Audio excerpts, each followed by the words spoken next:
Hey Astros fans, welcome to today's edition of Extra Innings, the Astros Fans UK next day recap on Astros ball games. Game 149, Astros 6, Braves 2. Let's launch into the key talking points from another solid victory to win the series inside 2 games with 3 up, 3 down. 3 up, leading off Yainer Diaz. Yainer put together a really impressive and well-rounded performance to form the backbone of much of our victory here. With 3 hits in the game, Yainer displayed a level of hitting maturity not always associated with him at the plate, driving the ball up the middle and the other way to right field, with Yainer's first hit being the go-ahead RBI in the second inning to kickstart our 3-run rally and give us a lead we would hold on to for the rest of the game. Yainer also displayed quality from behind the plate, not only in calling Hunter Brown's outing, but also in gunning down Jurick's and Profile, trying to steal second, with no outs in the bottom of the first on a great throw to Jeremy Peña. The level of impact Yainer's performance has on our overall game should not be understated. Up second, Hunter Brown. Diesel delivered yet again over 6 2/3 innings with a 20th quality start of the season, giving up just 2 runs, one of those scoring once he had been taken out of the game on just 4 hits and with 1 walk. Brown struggled to get consistent swing and miss from the Braves hitters, but it really didn't matter, as he retired 9 straight hitters following a single in the bottom of the first. And for once, Hunter actually received the run support his performances have deserved here. Brown's resurgence from a mid-season wobble of sorts has been hugely impressive, and he is the ace of this rotation right now. Up third, Christian Walker. The bomb Walker absolutely destroyed a 2-run homer way over centre field in the 3rd inning with a massive 431-foot shot similar to his drive off DeGrom a week ago. The homer formed the major part of a 2-hit game for Walker as he continues to tick over the hits on this road trip. We still need to see more from Walker in terms of clutch situational hitting, but with this blast making it 6-0, it pretty much killed the game as a contest, even with so much of it left. Let's break the rules.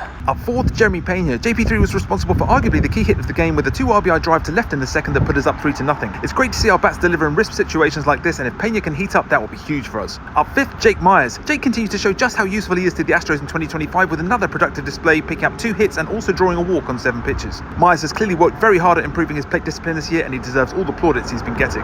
Up 6th, Carlos Correa. He deserves a mention purely on the basis of his phenomenal and silky smooth play at 3rd in the bottom of the 6th, but Correa was also able to contribute with a base hit and 2 walks on a successful night. Up 7th, Brian King. It didn't go down as a save, but the King of Kings was excellent again in denying a runner at 3rd from scoring with 2 outs in the 8th before handling a 1-2-3 bottom of the 9th to rubber stamp the victory and show no nerves with the 4-run lead. King looks to be back where he was again before a few iffy outings, which is great for our bullpen. 3 down, first out, Yordan Alvarez. After his red-hot return to the team after injury, the big man seems to have cooled down a little and was startlingly puzzled by the sinkers and sliders thrown by Braves starting pitcher Bryce Elder here, striking out 3 times in an 0-for-4 game. Second out, Jose Altuve. Absolutely not performance-related this time, as the little boss had added to his 2 hits from the first game of the series with a drive the other way to right field here, before having to leave the game with a right foot issue. It would be a crying shame if Altuve were to get injured just when starting to turn his form around. No other negatives here. A couple of extra points to finish on. Risk takers. Hitting 4 for 11 with runners in scoring position was another much improved output from our bats. Yes, we didn't do any damage versus the Braves bullpen, but with 2 sharp lineouts with the bases loaded in the 5th inning, we were unlucky not to continue scoring. And sweep it up. No time to rest on our laurels. The next game is another incredibly important one as we push for the sweep.